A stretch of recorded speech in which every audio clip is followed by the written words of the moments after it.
ጁሙዓችን ነው። የውሙል ጁሙዓ ነቢዩ ሰለላሁ ዐለይሂ ወሰለም እንዳሉት ቂያማ የሚቆምበት አደም የተፈጠሩበት ትልቅ የሆነ ቀን ነው። ታዲያ ወንድሞቼ አባቶቼ አላሁ ጀለ ወዐላ በእኛ ላይ ያለው ጸጋ የማይቋረጥ አንድ ጸጋ ሳያልቅ ሌላ እየተካን አልሐምዱሊላህ ረቢል ዓለሚን እዚህ ተከበረው ወር ደርሰናል። በዚህ በተከበረውና በታላቅ ወር አላህ የጀነት በሮችን የሚከፍትበት በሆነው የእሳት በሮችን የሚዘጋበት ሰይጣን በሰንሰለት የሚታሰርበት በሆነው ወር ላይ ሰው ጠንከር ብሎ የነፍሱን ልጓም ጠበቅ አድርጎ መያዝ ይጠበቅበታል። በዚህ ሰዓት ነፍስያውን ቆንጠጥ ያደረገ ራሱን ለዒባዳ ለልፋት ያዘጋጀ የጀነት በርን መንገዱን የያዘ እሳት ከሚያስገቡ ነገራቶች የራቀ ሰው እድለኛ ነው። በነቢዩ ዓለይሂ ሰላቱ ወሰላም አንደበት ዱዓ ተደርጎለታል። በዚህ ወር ራሱን ወደ ጥፋት የጋበዘ የክስረት አቅጣጫን የያዘ አላህን የሚያስቆጡ ነገራቶችን የሚሰራና የሚከውን ደግሞ የጠፋና የከሰረ ነው። መላኢካ ረግሙት ነቢዩ ሰለላሁ ዐለይሂ ወሰለም አሚን ብለዋል። ዑለሞች ዘንድ ምን የሚሉት አለ? ከጾም ሁሉ ቀላሉ ጾም ምግብና መጠጥን መተው ነው። ይሄ ማንኛውም ሰው የሚያደርገው ነው። ቢሰግድም ባይሰግድም ረመዳን በገባ ሰዓት ሰዋብል አዕظም አብዛኛው ሰው ከምግብና ከመጠጥ ይቆጠባል። ይሄ በጣም ቀላልና የመጨረሻ የሆነ ጾም ነው። ነገር ግን እውነተኛ ጾም የሚባለው አሉ ትርፍ ያለው ተቅዋንም ያላብሰው አላህ ዘንድ ደረጃ ያለው ጾምሳ ምንድን ነው ሲባል አላህ ከሚጠላው ነገር ሁሉ ዓይንንም ልብንም አንደበትንም ሀፍረተ ገላንም መቆጠብ ነው። ሰውየው ምግብና መጠጥን ትቶ ሰውን የሚያማ ከሆነ አላህ የሚጠላውን የሚናገር ከሆነ አላህ የሚጠላውን የሚያይ ከሆነ አላህ የሚጠላውን የሚሰራ ከሆነ ነቢዩ ሰለላሁ ዐለይሂ ወሰለም እንዳሉት አላህ ከዛ ከሰውዬ ጾም ሐጃ የለውም፣ ጉዳይ የለውም ማለት ነው። ከእኛ መራብና መጠማት አላህ ሱብሓነሁ ወተዓላ የሚያገኘው ነገር የለም፣ የሚፈልገው ነገር የለም። ትልቁ ከጾም የሚፈለገው ነገር ተቅዋ ነው፣ አላህን መፍራት ነው። ጾምም የተደነገገበት ሚስጥር ይሄ ነው። ኩቲበ ዐለይኩም ሲያሙ ከማ ኩቲበ ዐለ ለዚነ ሚን ቀብሊኩም፣ በእናንተ ላይ ጾም ተደነገገ ከእናንተ በፊት በነበሩት ላይ እንደተደነገገው አላህ ለዐለኩም ተተቁን። ዋናው ነገር አላህን እንድትፈሩ ነው። አላህን የሚፈራው አይኑን አላህ ከሚጠላው በአይኑ የጾመ አንደበቱ የጾመ እጁ የጾመ ሀፍረተ ገላው የጾመ ሰው ነው ይሄንን ተቅዋ ሊያገኝ የሚችለው። ከምግብና ከመጠጥ መከልከሉ ብቻ የዘኔ ጾም ድል ወይም ደግሞ ዓላማ አያስገኝም። ታዲያ ወንድሞቼ አሁን የምጠቅሳቸው የተወሰኑ ተግባራቶች አሉ። እዚህ በተከበረ ወር በእነዚህ በታላቅ ቀናቶች ዛሬ ረመዳን 3ኛው ቀን ላይ ነው። ሁለቱ የያዘውን ይዞ አለፈ። አላህ ሱብሓነሁ ወተዓላ ከተቀበላቸው ገና ከጅምሩ ከማራቸው ባሮቹ አላህ ያደርገን። ቀሪዎቹን ደግሞ አላህ እንደሚወድ አድርገን ጾመን አላህ አንድ ደረጃችን ከፍ የሚልበት የአላህን ውዴታ የምናገኝበት ጀነትን የምንሸለምበት አላህ ያደርገን። ከአሁኗ ሰዓት ጀምሮ ረመዳንን አላህ ቆይቶን እስክንፈጽም ድረስ ኢንሻአላሁ ተዓላ ጠንከር ብሎ የዕለት ከዕለት ፕሮግራም ሊኖረን ይገባል። ከነዛ መካከል የተራዊህ ሶላትን ከሰገደ በኋላ አንድ ሰው ቤቱ የሚሆን መስጂድ ቁርአን ለመቅራት ዒባዳ ለማድረግ ብዙ ማቅም ካላገኘ ቀደም ብሎ መተኛት የተመረጠ ነው። ለምን? ለይል ላይ ለመነሳት በዛ በእንቅልፉ ለይል እንዲነሳ ሱብህ ወቅት ላይ ተነስቼ ዱዓ እንዳደርግ ለፈጅር በሰዓቱ ወደ መስጂድ እንዲሄድ ብሎ የተኛ ሰው ለይል ተነስቶ መስገዱ ብቻ ሳይሆን መተኛቱ ዒባዳ ነው። በዛ አላህ ዘንድ አጅር ያገኝበታል። ምንም ወንጀል የሌለበት ይሆን ዒባዳ ነው። ባይሆን ንያው ነው የሚወስነው። ስለዚህ ከተራዊህ በኋላ ባሉ ባለታ እንደ የመጣ ወሰደውን በማውራት በዚህ በተከበረው ቁጭ ማለቱ ወሬ ማውራቱ አይደለም የሚፈልገው ዒባዳ ማለት ነው። አሁን ሁሉም ሰው በቻለው አቅም ከሰው ተገንቦ ብቻውን የሚሆንበት ብቸኝነትን የሚመርጥበት ሰዓት ነው። መሰባሰብ ለዒባዳ ካልሆነ አላህን ለማውሳት አላህን ለመገዛት ካልሆነ ለብቻው ነው አላህን ለማውሳት ቁርአንን መቅራት ወደ አላህ መቃረብ ነው ተጠቃሚ። ከዛም ለስሑር ሲነሳ ስሑር ወቅት እጅግ በጣም የተከበረ አላህ ዘንድ የተወደደ የአላህ ወዳጆች ፈጽሞ በማይተኙበት ውድ ወቅት ቢኖር ወቅት ሰሐር ነው። ሌሊቱ ሊነጋ የፈጅር ሊገባ አቅራቢያ ላይ ያለ ወቅት እንደውም አንዳንድ የአላህ ወዳጆች እውነት በዛ በተከበረ ሰዓት እንደው ሙስሊም ሆኖ ተኝቶ እንቅልፍ የሚወስደው ሰው ይኖር ይሆን ወይ ብለው የሚጠይቁ ሁሉ አሉ። ለስሑር ስንነሳ ስሑር አንደኛ ዒባዳ ነው። ነቢዩ ሰለላሁ ዐለይሂ ወሰለም ያዘዙን ነው። እዛ ላይ የሚቀመስ ነገር በረካ ነው። ሰው መብላት መጠጣት እዛ ላይ ባይስማማው እንኳን አንዲት ተምር አፉ ያደርግ፣ አንዲት ጉንጭ ውሃ ይጎንጭ፣ የዛን የስሑር በረካ ያገኛል።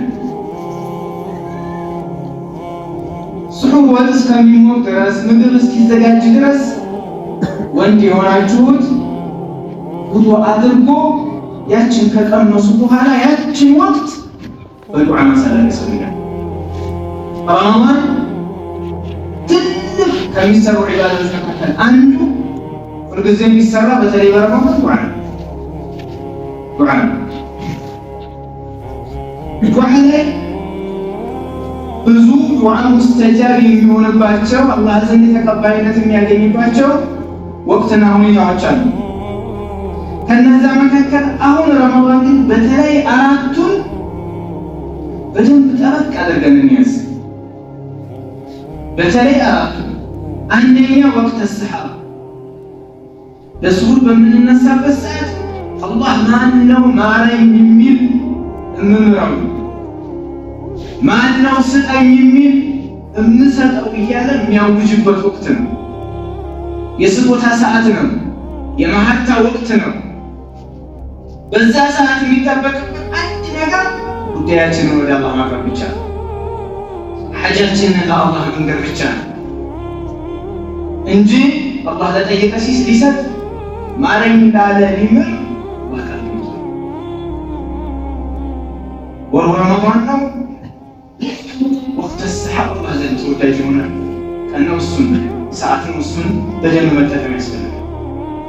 ሁለተኛው ዱዓ በይነ አልአዛን ወልኢቃማ፣ በአዛንና በኢቃማ መካከል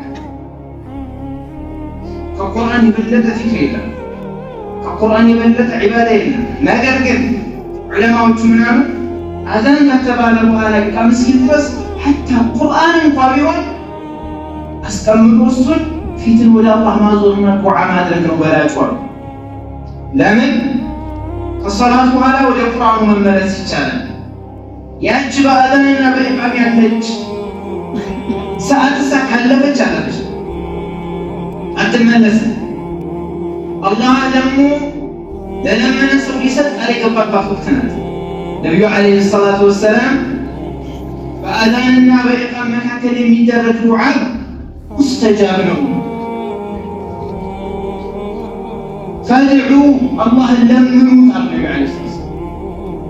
አይመለስም ብለው የተናገሩት ሰለላሁ ዐለይሂ ወሰለም። እንዲሁም በተለይ በረመዳን ዱዓ ተቀባይነት የሚኖርበት ሱጁድ ላይ የሚሆንበት ሰዓት፣ ሩኩዕ ላይ ስትሆኑ አላህን አድንቁ አሞግሱ አሉ ነቢዩ ዓለይሂ ሰላቱ ወሰላም። ሱጁድ ላይ ስትሆኑ ደግሞ በዱዓ ተበራቱ። ሱጁድ ላይ ሆነን ለአላህ ሐጃችንን ጉዳያችንን እንንገረው። ያሳሰበንን ያስጨነቀንን ነገር ወደ እሱ እናቅርብ። ዱዓ የማይመለስበት ቦታ ነው። ስለዚህ ወሩ ረመዳን እንደመሆኑ ቁርአን የዱዓ ወር እንደመሆኑ በተለይ ሁሌም ዱዓ እናደርጋለን። በተለይ እንዲህ አይነት ቦታዎች ላይ መጠንከር ያስፈልጋል። 3 ጠቀሱ። አራተኛው ነብዩ አለይሂ ሰላቱ ወሰላም ጁሙዓ ቀን አንዲት ወቅት አለች። በዛች ወቅት የገጠመውና ዱዓ ያደረገ ሰው አላህን የለመነ ሰው ጉዳዩ ይፈጸማል፣ ሐጃው ይወጣለታል። ያቺ ወቅት ማናት? ማስገር ብዙ ተብሏል። ነገር ግን በርካታ ዑለማዎች የሚደግፉት ከዐሱር በኋላ ያሉት ጁሙዓ ከዐሱር በኋላ ያሉት ወንድሞች አባቶች ከቻለ ሌላ ምንም አይነት የዱንያ ሐጃ ልንይዝበት የማይገባ ወቅት ከቻለ ሁሉን ነገር ትተን መስጂድ ብቻ ልናሳለፍ የሚገባበት ወቅት ቢኖር ጁሙዓ ከዐሱር በኋላ እስከ መግሪብ ድረስ ያለው ወቅት ነው። ለዛ ነው ከሰለፎች ብዙዎቹ ጁሙዓ ቀን ከዐሱር በኋላ ሰው የማያናግሩት ብዙ ነበሩ። የዛን ሰዓት ሌላ ስራ የለም። ከአላህ ወዳጆች መካከል አንዱ ጁሙዓ ከዐሱር ሰላት በኋላ አላህን ለምኜው ያልሰጠኝ ነገር ጠይቄው ያላደረገልኝ ነገር የለም አሉ። እንደው ለመለመን ስትሸቋረር ድረስ ያልኩትን ሁሉ እያደረገልኝ። ኢብኑ አሳኪር ረሕመቱላህ ዐለይህ ታሪክ ዲመሽቅ አንድ የአላህ ወዳጅ ሳሚት ብን ቢስጣም ረሕመቱላህ ዐለይህ አይናቸው ታወራሉ፣ አይናቸው ጠፋ። ከዛ ወንድሞቻቸው በዚች ውድ ሰዓት ከዐሱር በኋላ ባለች ወቅት ዱዓ አደረጉላቸው። የተሰባሰበው ምናምን ማለት የለም። ወንድማችንን አሽርብን በሁሉ ዱዓ አደረገ። ዱዓ ሲያደርግ ያ ሰውዬ አስነጠሳቸዋል። ከዛ አይናቸው ብርት አለ፣ እይታቸው ተመለሰ። ስለዚህ አራተኛዋ ዋና የዱዓ ወቅት ጁሙዓ ከዐሱር ማለት ነው። ይህንን ሁልጊዜ ማስለመድ ይኖርብናል። ሌላኛው በዚህ ውጭ ወቅት በቻልነው አቅም ሶላትን በጀማዓ መስገድ ጥረት ማድረግ ይኖርብናል። በተለይም ደግሞ የፈጅር ሶላትን በጀማዓ ከሰገርን በኋላ ከቻልን እዛው ሰገርንበት ቦታ ቁጭ ብለን ዒባዳ ማድረግ። ነቢዩ ዓለይሂ ሰላቱ ወሰላም ኢዛ ሰላ አልገዳ ጀለሰ ፊ ሙሰላሁ ሐታ ተጥለዕ ሸምስ። ነቢዩ ዓለይሂ ሰላቱ ወሰላም የፈጅር ሶላትን ከሰገዱ በኋላ እዛው መስገጃቸውን ፀሐይ እስክትወጣ ድረስ ሁልጊዜ ቆማል። እኛ ረመዳን ላይ እንበርታ፣ ረመዳን ላይ ስንትንያዝ ከዛ በኋላ ባለው ወር አላህ ያግዘናል። አንድ ነገር ሲደጋገሙ እኮ ልምድ ይሆናል። እንኳን ዒባዳ ደግሞ አንድ ሰው የምርቁ ወስኖ ሲሰራ አላህ ሱብሓነሁ ወተዓላ ያግዘዋል፣ ይረዳዋል። في سنن الترمذي يتزجب إلى حديث النبي عليه الصلاة والسلام يقول عند سو يفجر صلاة كسجد وعلا الزاو سجدበት ቦታ ቁጭ ብሎ ዒባዳ እያደረገ ذكر እያለ ቁርአን እየቀራ የሚቀራው ፀሐይ እስክትወጣ ከቆየ ከዛም ፀሐይ እንደወጣች ወዲያው ሶላት መስገድ ስለማይቻል የተወሰነ ከፍ እስክትል ድረስ 15 ደቂቃ ቆይቶ 2 ረክዓ ከሰገደ ነው ሰለላሁ ዐለይሂ ወሰለም ከአጅሪ ሐጀት ወዑምራ ታመት ይህን የማድረጉ አጅሩ ልክ ሐጅና ዑምራ እንደማድረግ ነው። ያንንም ደግሞ ሙሉ የሆኑ 3 ጊዜ ነብዩ ዓለይሂ ሰላቱ ወሰላም والحديث صححه الباني رحمه الله عليه ይህ ትልቅ ምንዳ በተለይ በረመዳን በየዕለቱ አንድ ሰው የሐጅና የዑምራ ምንዳ ማስመዝገብ ይችላል ከበረታ ከጠነከረ። ሌላኛው በተደጋጋሚ እንደተባለው ሶላተ ተራዊሕን በተቻለ መጠን ኢማሙ ጋር አብረን ለመጨረስ መሞከር። ይህን ያደረገ ሌሊቱን እንደቆመ ስለሚታሰብለት። ሌላው በረመዳን ልንጠነክርበት የሚገባው ጉዳይ ምንድነው? ጾመኞችን ማስፈጠር ነው። ነቢዩ ዓለይሂ ሰላቱ ወሰላም መን ፈጠረ ሷኢመን አንድ ጾመኛን ሰው ያስፈጠረ ሰው ካነ ለሁ ሚስሉ አጅሪ የዛ የጾመኛውን ያክል አጅር ይጻፍለታል ማለት ነው።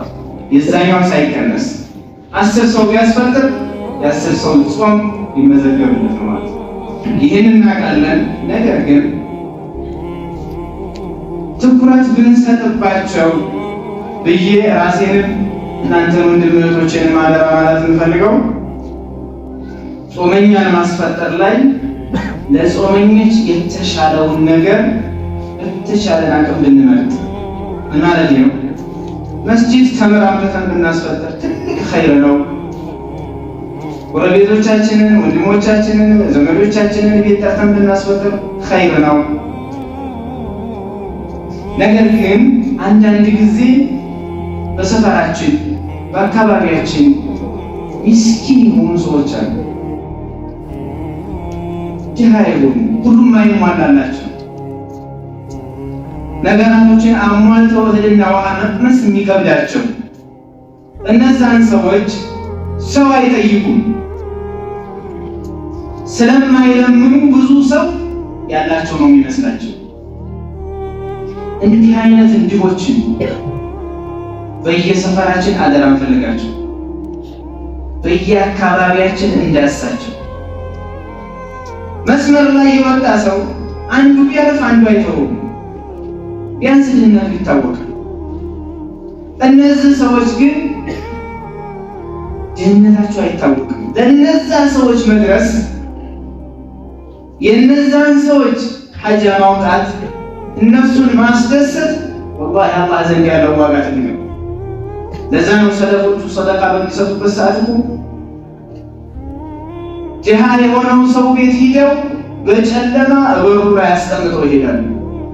ሲከፍት ያገኛል። ማን እንዳመጣው አያውቅም። ለምን? የማንም ውለታ እንዳይኖርበት እከሌ ይሄን ያርጎኛል ብሎ ዝቅ የማለት ስሜት እንዳይሰማው ለእነሱ እንደገና ስራቸው ጥርት ያለ ቢሆን። አንዳንድ ጊዜ ጎረቤት ብለን ወይ ድሃ ብለን አባትየውን ጠርተን እናስፈጥረውና ይሄ ኸይር ነው ጥሩ ነው። ነገር ግን ሚስቱ ልጆቹ የቀመሱት ነገር የለም፣ ወይም ደግሞ ቢያንስ የተሻለ ነገር አላገኙም። ሰውየውም ቀልቡ አይሆን እሱ ዝን ስጋ ስናበላው እቤት ያለውን ነገር ያውቀዋል። ልጅና ሚስቱ ምን እንደሚቀምሱ ያውቃል። እኛ ጋር ቢሆንም ይዞ አይሄድ የሰው ቤት ነው። ቀልቡ እዛው መሆኑ ለሁላችን የሚሰወር ነገር አይሆንም። ስለዚህ እንዲህ አይነት ቤተሰቦች ብንችል ሰርተው እንዲበሉ ያቅማችንን እዛው እንሰጣቸው። እኛ ለአንድ የምናደርገውን እነሱ ለሁለት ለሶስት ጊዜ ያለው ይጠቀሙታል። አጅራችንም ትልቅ ነው፣ ምንዳችን የገዘፈ ነው። እንዲህ አይነት ዒባዳ ላይ ሁሉም ሙእሚን መጠንከር ይኖርበታል።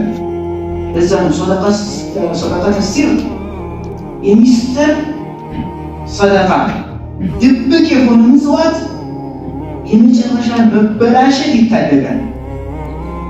ሰውየው መጨረሻው ኻቲማው እንዲያምርለት ያደርጋል። ስለዚህ በልብስም በጉርስም በአስቤዛም እንዲህ አይነት ነገራቶችን ብናስብ እጅግ በጣም መልካም ነው። ወደ አላህ ሱብሓነሁ ወተዓላ ዘንድ ያቃርበናል። ቢጠሩ እንኳን ሰደቃ ውሰዱ ቢባሉ ከቤት የማይወጡ ከኛ ባሰ ሰው ጋር አንጋፋም ብለው ቤት የሚቀመጡ የችግራቸው ወላሂ ብዙ ሰዎች አሉ። እነዛን ከፈለግን አናጣቸውም፣ ካልፈለግን ደግሞ ትዝ አይሉም። ይሄ ሌላው ልንጠነክርበት የሚገባ ነገር ነው። ሌላው በረመዳን አሁንም ትልቅ ልንጠነክርበት ልንጠነቀቀው የሚገባ ነገር ምንድነው? አንደበታችን ከሐሜት ከመጥፎ ንግግር አላህ ከሚጠላው ነገር ለረመዳን እንጠንክር። ረመዳን ላይ አላህ እውነተኛነታችንን ካየ አላህ የሚጠላውን ለመራቅ የምናደርገውን ትግልና ጥረት ካየ አላህ ከረመዳን በኋላ ቀጥ ያደርገናል፣ ያስተካክለናል። አላህ የሚወደውን የምንወድ የሚጠላውን የምንጠላ ያደርገናል።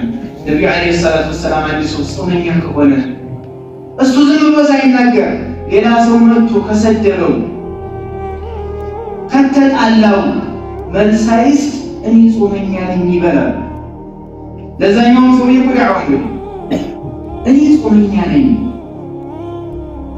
ይሄ አንደበቱ የጾመ ሰው ነው የሚችለው።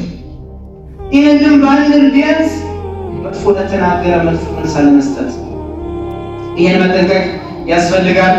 ሌላኛው ረመዳን ትልቅ ወር እንደመሆኑ መጠን በዚህ ወር ማፍጠር መብላት የሚፈቀድላቸው ሰዎች አሉ። ከነሱ መካከል በሽተኛ የሆነ ሰው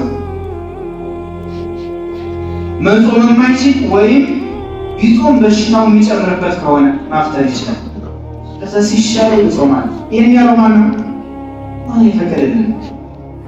ሰው ራሱን ማስጨነቅ የለበትም። እንዴት በረመዳን ብሎ አንድ ሰው አላጉል መስዋዕትነት ቢከፍል አላህ ይቆጣበታል። ሁለተኛው መንገደኛ የሆነ ሰው ሙሳፊር የሆነ ሰው በተለይ ማፍጠሩ የሚቀለው ከሆነ ከጉዞ ለጉዞ ማፍጠሩ የሚቀለው ከሆነ ማፍጠር ይፈቀድለታል። ረመዳን ከወጣ በኋላ ፈጣሙ ያወጣል። በእድሜ የገፋ ሰው ሽማግሌና ባልቴት እነሱ መጾሙ የሚከብዳቸው ከሆነ ማፍጠር ይፈቀድላቸዋል። ባይሆን እነሱ በየዕለቱ አንዳንድ ምስኪን ማብላት ይኖርባቸዋል።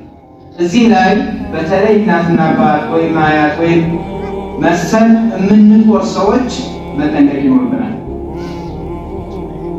አሮጊትና ሽማግሌ ሆነው ከብዷቸው የማይጾሙ ከሆነ መሬታችንን ለእኛ ሰጥተው ሊሆን ይችላል፣ ወይም ለሌላ ብለን ዝም ብለን እየተንከባከብናቸው ሊሆን ይችላል። ያንን የየዕለቱ ዕዳ ነውና አንዳንድ ምስኪን ለነሱ ማብላት፣ ረመዳን ሲያልቅ ሰደቃተል ፊጥር የነሱንም ማውጣት፣ ይሄ አንድ እነሱን ከመካደም ውስጥ የሚገባ ነው። ግዴታ የሆነባቸውን ነገር ብዙ መሬት ካላቸው ዘካውን ማውጣት ይጠበቅብናል። ሌላኛው እርጉዝ የሆኑ ሴቶች መጾማቸው ወይ እነሱን የሚጎዳ ከሆነ ወይ ጽንሳቸውን የሚጎዳ ከሆነ ወይም ሁለቱም ላይ ጉዳት ካለው ማፍጠር ይችላሉ። አፍጠረው ከወለዱ በኋላ በሌላ ጊዜ ቀባ ማውጣት ይችላሉ። እንደዚሁ የሚያጠቡ ሴቶች ልጆቻቸውን ሲጾሙ ልጆቻቸው በቂ ወተት የማያገኙ ከሆነ የሚጎዱ ከሆነ እነሱ እንኳን ባይጎዱ ወይም ልጆቹ አይጎዱም ግን እነሱ የሚጎዱ ከሆነ ጉዳቱ ሁለታቸውም ላይ ከሆነም የዚሁ ማፍጠር ይፈቀድላል። ሌላኛው ዘውታሪ በሆነ በሽታ አላህ የፈተናቸው ሰዎች ምሳሌ ስኳር ያለበት፣ ግፊት ያለበት እና ሌሎችንም እንደዚህ የማይድኑ በሽታዎች ያሉበት ሰው ተከታታይ ክኒን በተለይ ቀን ላይ የሚወስድ ከሆነ ያንን ክኒኑን በረመዳን ማቋረጥ የለበትም። የበሽታው ባህሪ ፈውስ ተስፋ ካለው ይጠብቅና በተሻለው ሰዓት ቀባ ያወጣል። ነገር ግን ታማኝ የሆነ ሐኪም ሙስሊም የሆነ ዶክተር ይሄ በሽታ እስካለ ድረስ ይሄንን ሕክምና እየተከታተል ቀጥል። ነገር ግን በሕክምናው የሚያውቀው አላህ ነው። ግን በሕክምናው ፈውስ የለውም ከተባለ ያ ሰው መመገብ ይችላል። ነገር ግን በየቀኑ ምን ያደርጋል? አንዳንድ ምስኪን ያበላል። ረመዳን ይመገባል፣ በየቀኑ አንዳንድ ምስኪን ያበላል። ሌላኛው ጾምን የሚያበላሹ ነገራቶችን እንደዚያው መጠንቀቅ ያስፈልጋል። የሚበላ የሚጠጣ ግንኙነት እነዚህ የታወቁ ናቸው።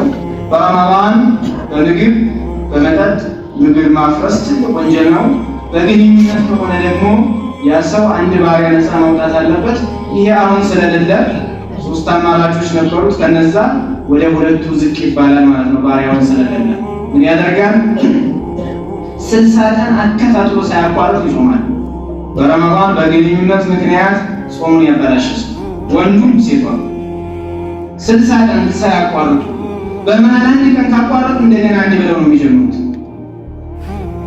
ይህን የማይችሉ ከሆነ ሲባል እኔ ይርበኛል ጾም አይሆንልኝም ሳይሆን የማይችሉበት አሳማኝ ነገር ካለ 60 ምስኪን ያበላሉ። ያንንም ቀን ቀዷ ያወጣሉ። ሌላኛው በረመዳን ያስታወቀው ሰው እሱ በራሱ ሆን ብሎ ካስታወቀ ጾሙ ይበላሻል በራሱ ከሆነ። ነገር ግን እሱ ሳይሆን አሸንፎት ከሆነ ጾሙ አይበላሽበትም። ሌላኛው የወሊድ ደም የፈሰሳት ሴት ወይም ደግሞ የወር አበባ ደም የፈሰሳት ሴት ጾማቸው ይበላሻል። አላህ ሱብሓነሁ ወተዓላ በሰማነው ተጠቃሚ አላህ ያድርገን። إن الله وملائكته يصلون على النبي يا أيها الذين آمنوا صلوا عليه وسلموا تسليما اللهم أعز الإسلام والمسلمين اللهم انصر من نصر الدين اللهم انصر المستضعفين في مشارق الأرض ومغاربها يا رب العالمين اللهم ارحمنا بالقرآن اللهم اجعلنا من أهل القرآن اللهم انفعنا برمضان يا رب العالمين اللهم أدخلنا جنتك بغير حساب ولا سابق عذاب اللهم اختم لنا على شهادة أن لا إله إلا الله وأن محمدا رسول الله صلى الله عليه وسلم على نبينا محمد وعلى آله وصحبه وسلم.